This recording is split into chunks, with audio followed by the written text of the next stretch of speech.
Good afternoon, and yes, I'm Nathan Penny. I'm with the Department of Primary Industries and Regional Development of Western Australia, and fortunate to be working in our Southern Rangelands Revitalisation program, which works with pastoralists to improve land condition. So I'll talk about why we undertook a review of mechanical regeneration efforts. I'll touch on our method and results by way of some selected examples. And importantly close with some key findings. There's been many reports on rangeland restoration, so why look at this again? Governments, corporations, individuals continue to invest into rangelands regeneration, often focused on that intensive restoration of heavily degraded lands. What success and return on investment should they expect? What can be learned from a longer term view? We undertook this rapid assessment to share learnings from and with the Southern Rangelands of Western Australia. To efficiently do this, we focused on a cluster of some of the oldest known regen sites, some of those sites 40 years old or older, for which we had some records within the Goldfields region. So many of the sites were on heavily degraded sheep wash plains of thin red earths over hardpan, which once supported pastorally productive vegetation of chenopod's, grasses and mulga. Successive periods of historical degradation has removed the perennial plants, most of which were palatable. Sheet erosion often left a smooth, stilled surface unprotected from wind and without roughness to slow surface water flow or allow infiltration. This site was treated in 1985 by a disc pitting machine, and you can see that the pitting there is probably about 70 to 100 mil deep and no more than that. So in 1985, monitoring shows us an initial germination of annual sclerulinas and some desirable chenopods. By 1989, that regen has persisted, but note that there's a significant amount of regen both within the cultivated areas and in those interrows as well. The photo date's uncertain here, but significant generation seems to have persisted possibly into the early 2000s. By last year, the site had not sustained regeneration. The vegetation, benefits of cultivation and landscape function of improved water infiltration have been lost. The surfaces are now sealed and finer sediment has been lost from that cultivation, and ironstone mantle has been left behind where the fines have been washed away and leaving that mantle in place. So what were the drivers? Many restoration sites are on hardpan plains of shallow red earth over a hardpan. Red-brown hardpans occur extensively across the central west of Western Australia. Massive in structure, very hard, impermeable to water and therefore quite resistant to weathering. Loss of the upper horizons of more fertile and better soil reveal this inhospitable material, and these processes continue to this day. Total grazing pressure is the grazing pressure of all herbivores, domestic, native and feral. Of the sites visited, trials where fences to exclude grazers were intact seemed to fare better. Plans to initially control and reduce total grazing pressure have been in place for most sites. However, following rehabilitation works, goat and kangaroo populations, in spite of control efforts, remained high for several years. It was only after control of the wild dog population was lost that both sheep and goat numbers significantly reduced. It's estimated in 1990 that 1 million goats were present in the arid shrublands, contributing to 12% of total grazing pressure. Kangaroos possibly 50% and sheep 38%. However, from 1990 to 2012, sheep numbers declined by 86% and goat numbers by 82%. During the same period, wild dog predation put pressure on kangaroo populations. The WA rangeland goat population fell from 1 million in 2005 to just 150,000 in 2011. In the northeast Goldfields, sheep and goats are no longer a driver of rangeland condition, as over most of the region their numbers have been substantially reduced. The Southern Rangelands has a regular rainfall. For the period 85 to 2024, there has been a declining trend in annual average rainfall. Significantly, sites need to make the most of good seasons when they come, as all interventions have a limited period of effectiveness. And if you consider the two groups of years circled in red and blue, you can see that clearly one median would be sitting around at 100 millimetres, where the other one is well over 300. In another example of ponding banks built in 85, successfully creation of ponding occurred of variable depth. However, in 2024, the ponds remain bare. Significantly, where soil conditions were more favourable on contour banks, some banks still support shrubs of acacia and Eremophila. Most banks no longer exist due to overtopping flows. And perhaps I should say there, that's a great example of where soil has actually been a driver of regeneration response.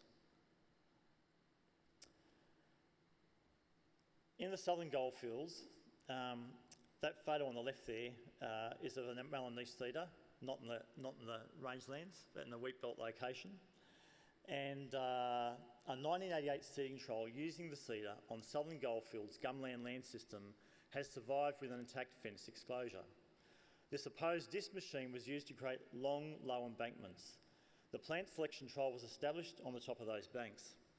There is a slight slope such that the image in the middle there is a runoff area shedding water. And the downslope on the far right there is experiencing that benefit of receiving that runoff. And due to cultivation artefacts and microtopography, receives that runoff and has ponding. And it's experienced significantly greater regeneration of plants, chenopodis, Ptilotis exoldis, and grass growth in a cover of cryptogams. The ponding has changed the soil acidity across the site. Upslope in the exclosure, the exchangeable sodium percentage is 4% in that first 10 centimetres. Who wants to guess what the downslope exchangeable sodium percentage is going to be? It's 9%. The increased sodicity has affected the soil surface, creating increased surface roughness and a self-mulching effect. Soil organic carbon was 50% higher in the ponded area. The various species sown of Atriplex and Mariana proved suitable for rehabilitation in this type of country. In the northeast Goldfields is a well-known site on the Melita station where bulldozer banks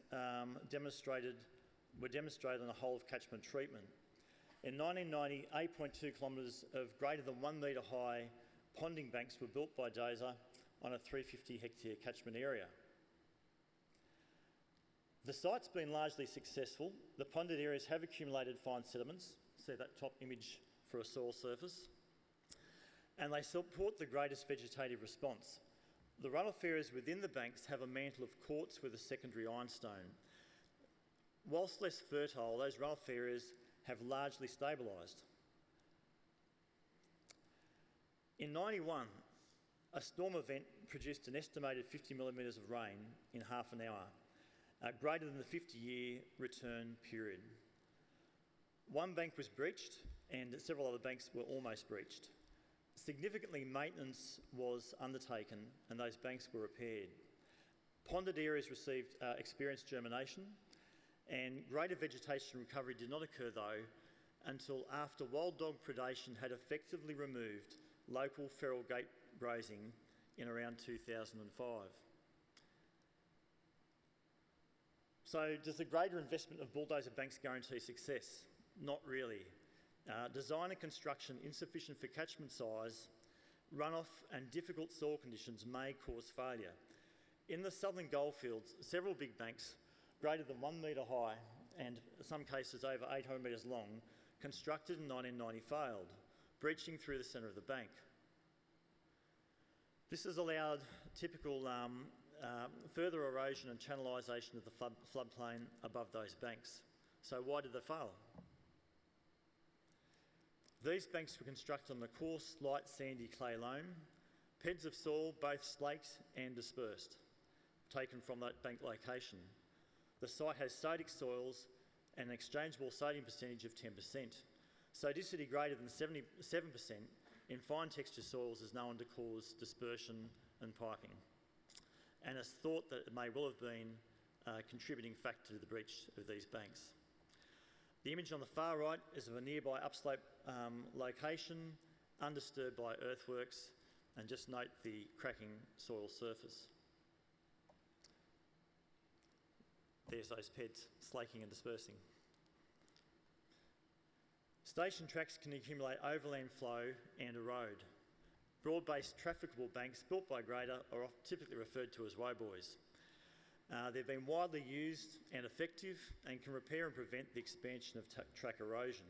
And I was going to talk about diversion banks there, which can also be effective at preventing water from entering gully heads, but when gullies follow flow paths and work around those banks, then they can also fail. Lower cost interventions have also met with mixed success. On the left there you can see calcreting, which has been applied to prevent gully head progression. On the right there is some shrub packing, also there to prevent progression of erosion. Other innovations include the camel pitter, developed in '84 by Gus Ginsberger, which places seed in a shallow pitting and can be pulled by a four-wheel drive or a camel. So key findings are, in terms of planning, certainly consider the whole of a management area, avoid focusing on the worst areas at the detriment of the whole. Assess the soil and seed source potential of a site. In terms of asset protection, protecting country in better condition is more likely to meet with success and provide a faster return on investment. Develop long-term plans. Regeneration needs successful long-term maintenance and control of total grazing pressure. Grazing management which incorporates effective pasture rest and recovery is essential. Heavily damaged areas may take several lifetimes to experience a full recovery. Consider the drivers of condition of the site, address upslope causes of excessive runoff as well as the expression of that runoff in erosion. Sites where total grazing pressure was most effectively controlled had the greatest success. I'd like to acknowledge my co-author Adrian Williams, whose passion and knowledge of these sites made this work possible, and many people who supported the review as a whole.